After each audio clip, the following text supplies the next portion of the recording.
آج व्यू 360 में अमेरिका की पोलैंड में फौजी तंसीब कायम करने में दिलचस्पी। ट्रंप इंतजामिया का फलस्तीनी क़यादत पर दबाव, अमन कोशिशें इल्तवा का शिकार।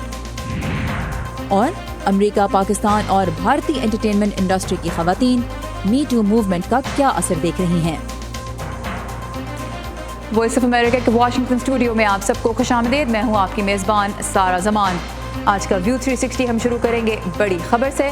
पाकिस्तान के साबिक वज़ीर आज़म नवाज शरीफ, उनकी बेटी मरियम नवाज और दामाद मोहम्मद सफदर की एवनफील्ड केस में सज़ा मुअत्तल करने का फैसला सुनाते हुए इस्लामाबाद हाई कोर्ट ने उन्हें रिहा करने का हुक्म दिया है। मज़ीद तफसीलात के लिए हम चलेंगे आसिम राना के पास, जो इस वक्त इस्लामाबाद में मौजूद हैं। आसिम, क्या तफसीलात हैं, किस बुनियाद पर अदालत ने अपना आज का फैसला दिया? जी बिल्कुल, आज इस्लामाबाद हाई कोर्ट ने जो है इस हवाले से नवाज शरीफ की अपील पर जो है वो फैसला सुनाते हुए उनको तीनों को, नवाज शरीफ, मरियम नवाज और उनके साथ साथ कैप्टन सफदर जो उनके दामाद थे, उनको भी जमानत पर रिहा करने का हुक्म दिया है। इस हवाले से आज नैब की जो यहाँ पर तमाम समाअत हुई, उसमें नैब ने अपने दलाइल जो थे मुकम्मल किए। उसमें उनका कहना था कि नवाज शरीफ के जो फ्लैट्स हैं, इवन फील्ड जो फ्लैट्स हैं वहाँ पर लंदन में, उनके हवाले से नवाज शरीफ आज तक कोई सबूत देने में कामयाब नहीं हो सके कि ये वो फ्लैट के किस तरह से मालिक हैं। उनका कहना था कि मरियम नवाज इनकी मालिक हैं और उस हवाले से जो उन्होंने ट्रस्ट ड्यू दी थी वो जाली साबित हो चुकी है, लिहाजा ये वो इनकी मालिक थी, इसी लिहाज से मुजरिम है। लेकिन अदालत के इस हवाले से इस्तफसार ये था कि अगर नवाज शरीफ इसके मालिक हैं तो वहां पर उसका सबूत क्या है। उसके हवाले से कोई भी दस्तावेज नायब की जानिब से प्रोवाइड नहीं की गई। लिहाजा आज जो था अदालत ने, दो रुकनी बेंच था, जस्टिस अतर मिनल्ला और जस्टिस मियां गुल हसन औरंगजेब, इन दोनों ने फैसला जो था मुश्तरका फैसला सुनाया कि वो इन दोनों को जो है वो 5-5 लाख रुपए के, इन तीनों को 5-5 लाख रुपए के जो जमानती में चल के थे उन पर रिहा करने का हुक्म दिया। नवाज शरीफ जो है वहां पर अब से कुछ देर के बाद उनको रिहा कर दिया जाएगा, जिसके बाद वो लाहौर रवाना हो जाएंगे। अच्छा, ये बताइए अब हुकूमत का और नैब का अगला कदम क्या होने वाला है? कोई इशारा मिला है इस हवाले से? जी बिल्कुल, नैब की जानिब से जो अब तक ऐलान किया गया है उसके मुताबिक उन्होंने कहा है कि अदालत की जानिब से जो तफसीली फैसला है उसके आने के बाद इस फैसले के खिलाफ जो है वो अपील दायर की जाएगी। उनके पास अभी इस्लामाबाद हाई कोर्ट का ही एक फोरम मौजूद है कि इस्लामाबाद हाई कोर्ट में लार्जर बेंच के सामने अगर ये अपील दोबारा की जाए तो उस वहाँ से उनको रिलीफ मिल सकता है। इसके अलावा अगर उनको हाई कोर्ट से भी उनको फैसला इस हवाले से ना मिल सके तो सुप्रीम कोर्ट ऑफ पाकिस्तान का उनके पास ऑप्शन मौजूद है कि इस फैसले के खिलाफ सुप्रीम कोर्ट ऑफ पाकिस्तान में जा सकते हैं। लेकिन पाकिस्तान तहरीक इंसाफ की जो हुकूमत है उन्होंने इस हवाले से जो है वहाँ पर बड़ा मोहतात रद्द अमल दिया है। उनका ये कहना है कि अदालतों का हम मुकम्मल एहतराम करते हैं, तकनीकी बुनियादों पर जो है वो आज उनको जो है वहाँ पर नवाज शरीफ को जो रिहाई मिली है, लेकिन जो बारे सबूत क्योंकि उनके ऊपर था, अपनी जो अरबों रुपए की जायदाद है उसके हवाले से अभी तक वो कोई नवाज शरीफ कोई भी सबूत नहीं दे सके। तो ऐसा कहना था पाकिस्तान तहरीक इंसाफ का, और उनका भी इरादा जो बतौर नजर आ रहा है वो यही है कि वो वहाँ पर इस फैसले के खिलाफ आला अदलिया में इस्लामाबाद हाई कोर्ट के लार्जर बेंच के सामने या सुप्रीम कोर्ट ऑफ पाकिस्तान के सामने जा सकते हैं। और ये फैसला भी एक ऐसे वक्त में आया जब पाकिस्तान के वज़ीर आज़म इमरान खान मुल्क से बाहर दौरे पर है। आसिम राना हमारे साथ थे इस्लामाबाद से, बहुत शुक्रिया इस अपडेट के लिए। और ये खबर मुसलसल अपडेट हो रही है, इस पे माहिरीन के तबसरे और तज्ज़िये भी आप पढ़ सकते हैं, हम आपको आगाह रखेंगे। आइए हमारी वेबसाइट urduvoa.com पर। प्रोग्राम को आगे बढ़ाते हैं। अमेरिकी सदर डोनाल्ड ट्रंप ने कहा है कि वो पोलैंड में मुस्तकिल बुनियादों पर फ़ौजी अड्डा कायम करने पर गौर कर रहे हैं। और पोलैंड के सदर ने कहा है कि उनका मुल्क न सिर्फ इस फ़ौजी अड्डे की तामीर में हिस्सा लेगा बल्कि इसका नाम फोर्ट ट्रंप रखेगा। मज़ीद तफसीलात के लिए हम चलेंगे अमान अज़हर के पास, जो इस वक्त कैपिटल हिल पर मौजूद हैं। अमान, क्यों गौर कर रहे हैं अमेरिकी सदर ऐसे अड्डे पर?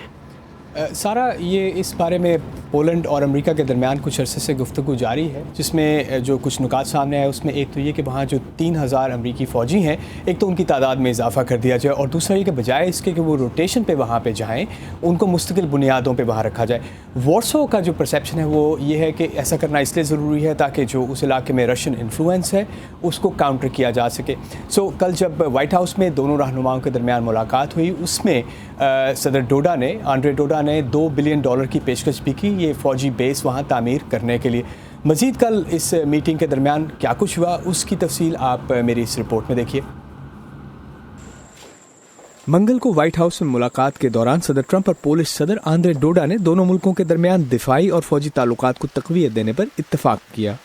ہم پولینڈ کی جانب سے نیٹو کے دفاعی اخراجات اور دوسرے بوجھ اٹھانے میں اس کے کردار کے لیے شکر گزار ہیں. میں نیٹو کے دفاعی اخراجات میں اپنی ذمہ داریاں پوری کرنے پر پولینڈ کو خراج تحسین پیش کرتا ہوں اور مجھے خوشی ہے کہ وہ کم از کم 2% اخراجات کی حد سے آگے جانے کا ارادہ رکھتے ہیں. صدر آندرے ڈوڈا نے مزید آگے بڑھتے ہوئے صدر ٹرمپ کو مزید فوجی دستے پولینڈ میں تعینات کرنے کی دعوت دینے کے ساتھ وہاں مستقل بنیادوں پر فوجی اڈے کے قیام کی بھی حوصلہ افزائی کی تاکہ روس کی جانب سے مبینہ خطرے سے نمٹا جا سکے. ڈوڈا نے فوجی اڈے کی تعمیر میں $2 ارب سے زیادہ کی مدد دینے کی بھی پیشکش کی. میں صدر سے گفتگو کرتے ہوئے مسکرا رہا تھا اور میں نے کہا کہ میں مستقل امریکی فوجی اڈوں کے پولینڈ میں قیام میں دلچسپی رکھتا ہوں جس کا نام ہم فورٹ ٹرمپ رکھیں گے اور مجھے یقین ہے کہ یہ ممکن ہے. میں قائل ہوں. مارچ میں پولینڈ نے تاریخ کی سب سے بڑی ہتھیاروں کی ڈیل پر دستخط کیے تھے جس کے تحت وہ تقریباً $5 ارب کے عوض امریکی پیٹریٹ میزائل ڈیفنس سسٹم خریدے گا. پولینڈ کا مقصد روس کے خلاف اپنے دفاعی نظام کو جدید بنانا ہے. پچھلے ہفتے روس نے سر جنگ کے بعد سے سب سے بڑے پیمانے پر جنگی مشقیں کی جس میں پہلی بار چین کو شرکت کے لیے مدعو کیا گیا اور اس سب کے دوران واشنگٹن اور بیجنگ کے درمیان محصولات کی مد میں تعلقات مزید خرابی کی جانب جا رہے ہیں. جی یہاں اس بات کا ذکر کرنا بھی ضروری ہے کہ 1997 میں جو وارسو پیکٹ ہوا نیٹو ممالک اور روس کے درمیان اس میں کسی بھی نیٹو ملک میں مستقل بنیادوں پر فوجی دستے قائم کرنے کی اجازت نہیں ہے اور نیٹو اور پولینڈ نیٹو ممالک کے اس اتحاد کا حصہ ہے جس نے وارسو پیکٹ پر شامل کیا. لیکن کچھ عرصے سے امریکی حکام کی جانب سے اب یہ اشارہ مل رہا ہے کہ امریکی انتظامیہ ایسا کرنے پر غور کر رہی ہے. یعنی جو وارسو میں جو روس کے ساتھ معاہدہ کیا گیا تھا نیٹو کا یہ اب اس کے برعکس ایک قدم ہوگا اگر مستقل بنیادوں پہ وہاں پہ امریکہ کا فوجی اڈہ بنتا ہے. امان نظر ہمارے ساتھ ہے کیپٹل ہل سے. تھینک یو امان فار دس رپورٹ. صدر ٹرمپ نے عہدہ سنبھالنے کے فوری بعد اپنے داماد جیرڈ کشنر کو مشرق وسطی میں امن کوششوں کے لیے اپنا مشیر مقرر کیا تھا. لیکن اتنا عرصہ گزر جانے کے بعد اب بھی وائٹ ہاؤس کی جانب سے اسرائیل فلسطین تنازع کے حل کے لیے کوئی باضابطہ حکمت عملی سامنے نہیں آئی. لیکن اس دوران ٹرمپ انتظامیہ نے کچھ ایسے اقدامات ضرور اٹھائے ہیں جن کا اس تنازع کے حل کی کوششوں پر گہرا اثر پڑا ہے. جیسے 6 دسمبر 2017 کو امریکی سفارت خانہ تل ابیب سے یروشلم منتقل کرنے کا اعلان. پھر 30 اگست کو اقوام متحدہ کے ادارہ برائے فلسطینی پناہ گزین کے لیے امداد کی منسوخی اور 10 ستمبر کو واشنگٹن میں پیلسٹینین لبریشن آرگنائزیشن کے دفتر کو بند کرنے کا فیصلہ. تو اس وقت ہماری ساتھی نخبت ملک واشنگٹن میں اس عمارت کے باہر موجود ہیں جہاں آپ سے کچھ روز پہلے تک PLO کا دفتر کام کر رہا تھا. نخبت پہلے تو یہ بتائیے کہ یہ دفتر کب سے واشنگٹن میں موجود تھا اور یہاں کیا سرگرمیاں جاری تھیں؟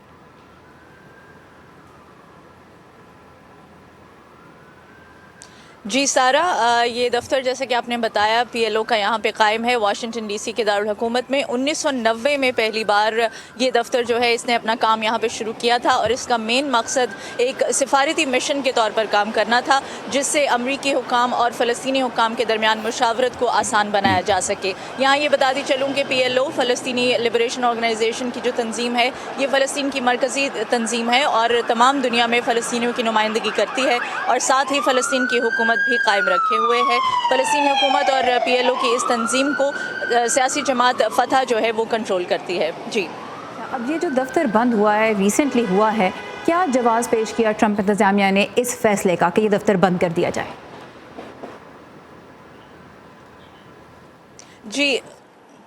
جی سارا، صدر ٹرمپ کی جانب سے جو موقف پیش کیا گیا ہے اس دفتر کو بند کرنے کے اعلان کے ساتھ وہ یہی ہے کہ اس دفتر کے بند کرنے سے فلسطینیوں پر دباؤ ڈالا جا سکے گا کہ وہ امریکہ کی بنائی ہوئی مشرق وسطی کی حکمت عملی کے لیے اسرائیل کے ساتھ بیٹھ کر مذاکرات کر سکیں اور اس حکمت عملی کو اپنا سکیں. امریکہ نے یہ بھی کہا ہے کہ اسرائیل اور فلسطین کے درمیان ہونے والی تمام امن کی جو امریکی کوششیں ہیں وہ فلسطین کی جانب سے رد کی جا رہی ہیں اور ساتھ ہی امریکہ نے یہ بھی کہا ہے کہ عالمی عدالت میں فلسطینیوں کی ہلاکت کے معاملے پر اگر اسرائیل اور امریکہ پر کوئی مقدمات چلائے گئے تو امریکہ کی جانب سے عالمی عدالت پر پابندیاں بھی عائد کی جا سکتی ہیں. جی نخبت ملک ہمارے ساتھ ہیں اس وقت واشنگٹن DC میں اس عمارت کے باہر سے جہاں اب سے کچھ روز پہلے تک پیلسٹینین لبریشن آرگنائزیشن کا دفتر کام کر رہا تھا. Thank you نخبت. پروگرام میں اب ہم یہ بات کریں گے کہ ٹرمپ انتظامیہ اب تک مشرق وسطی کے بارے میں پالیسی کیوں نہیں پیش کر پائی اور اس سے سفارتی کوششیں اس مسئلے کے حل کے لیے کس طرح سے متاثر ہو رہی ہیں اور اس کے لیے ہم بات کریں گے وائس آف امریکہ کی محکمہ خارجہ میں نمائندہ سنڈی اسپینک سے. سنڈی, thank you very much for joining us today. First of all, President Trump had said that he might be the person who brings peace to the Middle East. But so much time has gone by and we have not seen any policy from the White House on this issue. Why is there a delay? Right. Well, you're absolutely right. It started out, hopes were very high.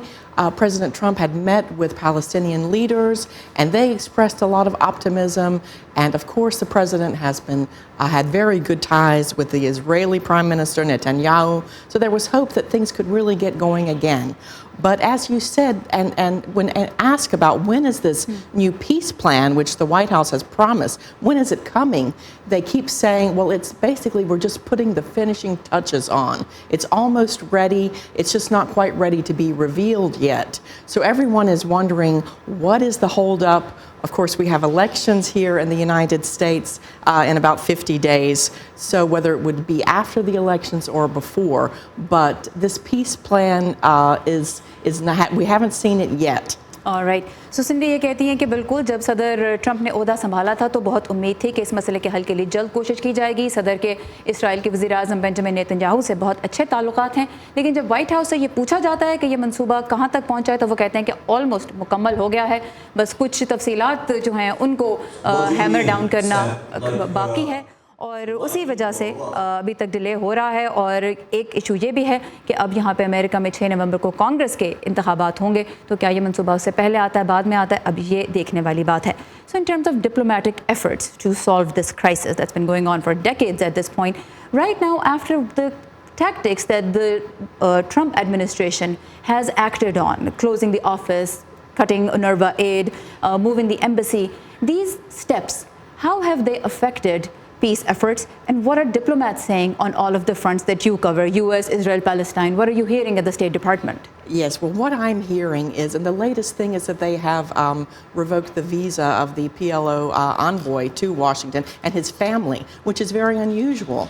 And the Palestinians are saying this is a vindictive move to target the man and his wife and 2 children and make them leave Washington. So Palestinians are saying, why should we come back to the table? We're being punished. And the State Department has indicated that they're upset with the Palestinians for refusing to come back to the table and saying that they have condemned this peace plan without even having seen it. State Department spokesperson Heather Nauert said that several times. They've condemned a plan that they haven't seen yet. And what I'm hearing behind the scenes is that the plan may involve Jordan and perhaps some sort of confederation with Jordan and the Palestinians, part of that territory. And Jordan has never wanted this. You know, they've said since the 1980s, this is a no-go. So Jordan, apparently, this is just what I'm hearing, is saying no to this. The Palestinians are saying... Are they saying no to the plan? Whatever to the they're plan. hearing? Okay. Exactly. All right. The Palestinians are calling it dead on arrival. So, and I'm hearing that there's negotiations going on with the Saudis and others to try to get support for the plan. So no one has, you know, from the administration has said this, but what I'm hearing is there might be some trouble getting enough support for the plan, and maybe that's why we haven't seen it yet. All right, so issue अब ये है कि जहाँ तक सिफारती कोशिशों की बात है तो सबसे नया इक़दाम हमने ये देखा है कि जो पैलेस्टीनियन लिबरेशन ऑर्गेनाइजेशन के सफ़ीर थे अमेरिका में, उनका जो मंदूब थे उनका और उनके अहल खाना का वीज़ा जो है मनसूख कर दिया गया है स्टेट डिपार्टमेंट की जानिब से। उसको फिर फ़लस्तीनी कह रहे हैं कि ये एक नेगेटिव इक़दाम है, इससे मज़ीद नुकसान पहुँचेगा। और दूसरी बात यह है कि स्टेट डिपार्टमेंट भी फ़लस्तीनी डिप्लोमेट से नाखुश है। उनका ये कहना है कि एक ऐसा मनसूबा अमन के लिए जिसको भी फ़लस्तीनियों ने देखा भी नहीं है, उसे देखने से पहले ही मुस्तरद कर दिया है तो और मुज़ाकरात की मेज़ पर आने से इनकार कर दिया है, ये अच्छा इक़दाम नहीं, तो स्टेट डिपार्टमेंट उनसे नाखुश है। जो बातें यहाँ पे की जा रही हैं वाशिंगटन डीसी में, एक तो यह है कि एक ऐसे मंसूबे की बात की जा रही है जिसमें उर्दन का भी किरदार होगा। उर्दन इस तरह का जो मंसूबा जो अब तक उनको डिटेल्स मिली हैं उससे वो भी खुश नज़र नहीं आ रहे, और सऊदी अरब की भी मदद लेने की कोशिश की जा रही है। लेकिन बहरहाल चूँकि प्लान अभी तक सामने नहीं है, इसलिए वसूख से कुछ नहीं कहा जा सकता कि इसमें जो आएगा सामने उससे कौन सी साइड किस हद तक मुत्तफिक होगी। But Cindy, what about the Israeli diplomats? What's their take on all of this? Well, you know, I think so far most of them have been very positive. They've been working with Jared Kushner, the president's son-in-law, is in charge of this plan, and Jason Greenblatt and the U.S. ambassador Friedman. So I think the Israelis, you know, have been happy so far. Some left-leaning Israelis have been said this drastic cuts to aid, it might radicalize the Palestinians. But I think for the most part, diplomats are happy and they're awaiting the release of this plan. जहाँ तक Israeli सफारतकारों का ताल्लुक है वो सूरत हाल से मुतमईन नज़र आते हैं। उनके सदर के दामाद जैरेड कुशनर और उनके अलावा जो दीगर लोग इस प्लान पे काम कर रहे हैं, जेसन ग्रीनब्लैट, उनके साथ अच्छे ताल्लुकात हैं, अच्छी बातचीत जारी है। लेकिन बाएं बाजू के कुछ इसराइली जो अहलकार हैं, ख़ासतौर पर सफारती, उनका ये कहना है कि फ़लस्तीन पर दबाव ज़्यादा से ज़्यादा डालने से जो रेडिकलाइजेशन है, यानी तशद्दुद का जो इम्कान है, वो बढ़ सकता है। तो ये है हर तरफ के जो डिप्लोमेटिक एफर्ट्स हो रही हैं उनका एक अहाता। सिंडी स्मैंग, thank you very much for your time and thank you for updating us on what's happening on the diplomatic front in the Middle East. Thank you. तो हम कोशिशें मशरिक़ वस्ता में आगे बढ़ाने के लिए अब क्या करना होगा, इस बारे में हम बात करेंगे डॉक्टर मुक़्तदर खान से, जो कि अमेरिका की मुस्लिम ममालिक की जानिब पॉलिसी पर गहरी नज़र रखते हैं। Doctor Muqtedar, welcome to view 360। अब अमेरिका जो इस वक्त इक़दामात उठा चुका है वो सबके सामने हैं, फ़लस्तीनियों का रद्द-ए-अमल भी उस पर हम देख चुके हैं। क्या इसी तरह से मामलात आगे बढ़ के कोई नतीजा खेज़ किसी लेवल पे पहुँचेंगे या एक ब्रेक डाउन हो जाएगा? देखिए, पिछले 1.5 साल से जो हम देख रहे हैं कि मुसलसल फ़लस्तीनियों पे दबाव डाला जा रहा है, ये डोनाल्ड ट्रंप की ये फ़िलासफ़ी है कि पहले वो दबाव डालते हैं फिर नेगोशिएट करते हैं। तो मिसाल के तौर पे वो चाइना पर टैरिफ्स लगा दिए ट्रेड, और फिर कहते हैं कि फ्री ट्रेड होनी चाहिए। तो उनका ये टेक्निक है कि पहले वो दबाव डालते हैं पार्टी पर और फिर उसके बाद उसको मजबूर कर देते हैं कि वो नेगोशिएट किए। तो लेकिन जब से इन्होंने जेरूसलम को ट्रांसफ़र किया है अमेरिका की एम्बेसी, जब से फ़लस्तीनियों ने एक किस्म से डायलॉग ख़त्म कर दिया। माइक पेंस तो फ़लस्तीन गए थे तो महमूद अब्बास ने उनसे मिलने से इनकार कर दिया। तो एक किस्म से जो फ़लस्तीनियों का रद्द अमल रहा है कि वो अमेरिका को एक ऑनेस्ट ब्रोकर नहीं समझते हैं, वो रेटरिक बदलने के लिए अमेरिका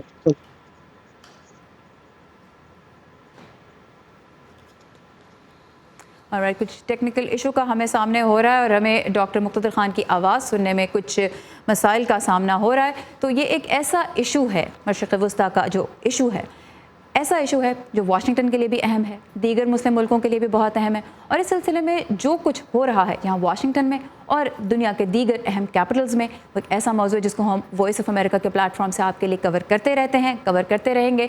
मज़ीद पढ़ने के लिए, मज़ीद जानने के लिए आप जब चाहें हमारी वेबसाइट urduvoa.com पर आ सकते हैं। प्रोग्राम को आगे बढ़ाते हैं। 5 अक्टूबर 2017 को हॉलीवुड के अहम तरीन प्रोड्यूसर में से एक हार्वी वाइनस्टीन के खिलाफ जिनसी हिरास के इल्ज़ामात सामने आए, जिसने न सिर्फ अमेरिका की फ़िल्म इंडस्ट्री को हिला के रख दिया बल्कि काम करने की हर जगह पर ही ख़वातीन को कैसे नाजेबा रवैये का सामना हो सकता है, इस बारे में गुफ्तगू को जन्म दिया। अब जबकि इस गुफ्तगू को सुर्खियों का हिस्सा बने 1 साल होने वाला है, वर्दा खलील ने अमेरिका, पाकिस्तान और भारत की एंटरटेनमेंट इंडस्ट्री से ताल्लुक़ रखने वाली कुछ नामवर ख़वातीन से ये जानने की कोशिश की कि वो क्या तब्दीली देख रही हैं। अमेरिका हो, पाकिस्तान या भारत, एंटरटेनमेंट इंडस्ट्री में काम करने वाली ख़वातीन नामुनासिब रवैये की शिकायत माजी के बरअक्स अब खुलकर करने लगी हैं। हरासमेंट जो है वो एक अनवांटेड हग हो सकता है, एक लुक हो सकता है, एक जुमला हो सकता है। एंड आई डोंट थिंक कि अब हमें किसी भी वजह से उस चीज़ को बर्दाश्त करना चाहिए। ये कल्चर था पूरी दुनिया में और हॉलीवुड ने बहुत साल लिए इसको फोरफ्रंट में लाने के। ख़वातीन के साथ गैर इखलाकी सलूक के खिलाफ मीटू मुहिम का आगाज़ तकरीबन 1 साल कबल हॉलीवुड की ख़वातीन ने किया और सोशल मीडिया में उन ताकतवर मर्दों को बेनकाब किया जिनके हाथों वो जिनसी हरास का निशाना बनी थीं। मैं बहुत खुश हूँ कि मैं अपनी ज़िंदगी में मी टू मूवमेंट देख सकी। ज़्यादतियों के खिलाफ आवाज़ उठाने वाली और दूसरी ख़वातीन को हिरासा करने के खिलाफ हौसला देने वाली ख़वातीन की हिम्मत काबिल तहसीन है।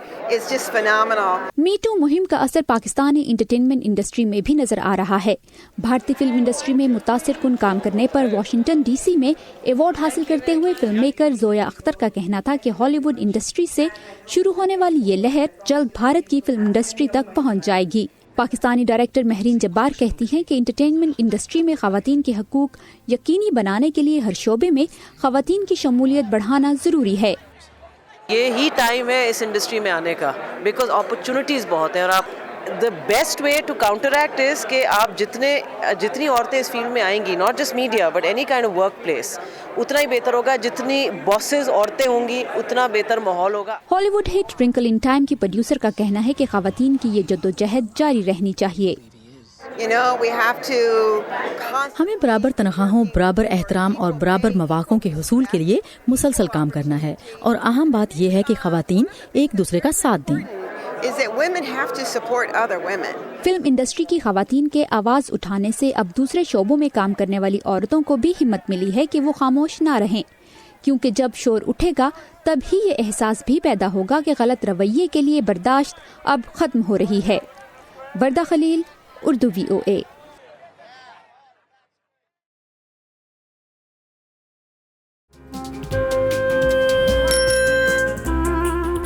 अब्बा जैसे करोड़ों लोग जहां हर रोज ईमानदारी से काम पर लगे हों,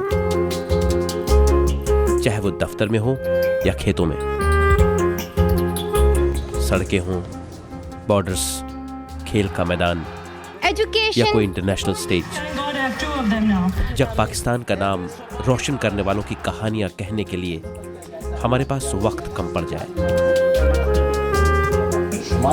जब पूरा मुल्क ही खुद को आगे ले जाने में लगा हो, तो फिर दुनिया भर में उसका परसेप्शन मुट्ठी भर लोग क्यों बनाते हैं?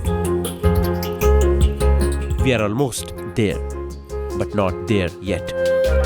लगता है थोड़ी मेहनत और करनी होगी हमें भी। व्यू 360 सिर्फ आज न्यूज़ पर। घर के अंदर हों या बाहर, ख़वातीन की एक बड़ी तादाद को अपने तहफ़्फ़ुज़ से मुतल्लिक़ ख़तरात का सामना करना पड़ता है। अब एक भारतीय टेक स्टार्टअप ने एक ऐसा आला तैयार किया है जो कलाई पे पहना जा सकता है और किसी ख़तरे की सूरत में ख़वातीन की मदद कर सकता है। इसके बारे में मज़ीद जानते हैं आज के टेक सेगमेंट में। देखने में तो ये एक आम स्मार्ट वॉच की तरह लगती है, लेकिन सेफर प्रो बनाने वाली लाइव वेयरेबल्स का कहना है कि ये घड़ी ख़वातीन की जान भी बचा सकती है। इस पर एक सुर्ख बटन है जिसको दबाने से एक SMS भेजा जाता है और आपके तमाम प्यारों को इंटरनेट के जरिए पैगाम भेजता है। लाइव वेयरेबल्स के बानी मानिक मेहता कहते हैं कि ये एक डिजिटल लाइफ लाइन है। सुर्ख बटन दबाकर पकड़े रखें तो घड़ी 5 मुंतखब लोगों को पैगाम भेजती है कि इसे पहनने वाला खतरे में है। ख्याल ये था कि एक ऐसा आला बनाया जाए कि इसके जरिए सबको बता दिया जाए कि कोई मसला पैदा हो गया है। मुश्किल के वक्त में फोन ढूंढने से ये बेहतर है कि मदद के लिए सिर्फ एक बटन दबा दिया जाए। सेफर प्रो आवाज भी रिकॉर्ड करती है। ये आवाज आपके सारे इमरजेंसी राब्तों तक पहुंचती है ताकि वो वक्त पर आप तक पहुंच सकें, और ये आवाज सबूत के तौर पर भी रिकॉर्ड की जाती है। ऐसे इलाकों में जहां हालात बहुत खराब हैं, वहां ये आला एक औरत की जिंदगी बचा सकता है। सेफर प्रो मार्केट में वाहिद हिफाजती आला नहीं है, लेकिन हाल ही में इसने खवातीन के सेफ्टी एक्स प्राइस मुकाबले में एक कम पेचीदा आला होने के लिए इनाम भी हासिल किया है। हमें एहसास हुआ कि भारत और दूसरे एशियाई मुल्कों में अब भी पूरा सिस्टम 2G और अच्छे इलाकों में 3G पर चलता है। तो सीधी सी बात है कि अगर पूरा सिस्टम ही 2G पर चलता है तो हमें डिवाइसेस भी वही बनाने चाहिए जो 2G पर चल सकें। और चूंकि ये कम कीमत की है, सेफर प्रो टेक्नोलॉजी बनाने वालों को उम्मीद है कि इसे खवातीन की बड़ी तादाद इस्तेमाल करेगी, जिससे हमला आवर भी घबराने लगेंगे। एक बार ये आला आम तौर पर दस्तयाब हो गया तो ये आहिस्ता आहिस्ता हमला आवरों की जहनियत को भी बदलेगा, क्योंकि इसका फौरी तौर पर रद्द अमल होगा। मजलूम को फौरी मदद हासिल होगी और हमला आवर को नताइज का सामना करना पड़ेगा, चाहे जान बचाए या किसी को डरा भगाए। मानिक का कहना है इनकी कोशिश है दुनिया को कदरे महफूज बनाना। अगर हम 80% खवातीन को तहफ़्फ़ुज़ दे सकें तो ये भी एक आगाज़ है। ये 100% नहीं, लेकिन घर में बैठकर पूरी दुनिया को कोसने के बजाय ये आगाज़ तो है। टीना ट्रेन के साथ इमरान जदून, उर्दू VOA। और इसी के साथ ख़त्म होता है आज का व्यू 360। फीडबैक के लिए आइए facebook.com/VOA उर्दू के पेज पर, और ताज़ा तरीन खबरों के लिए लॉग ऑन कीजिए हमारी वेबसाइट urduvoa.com पर, जहां आप हमारे रेडियो प्रोग्राम्स भी बराह रास्त सुन सकते हैं। सारा ज़मान को इजाज़त दीजिए। खुदा हाफ़िज़।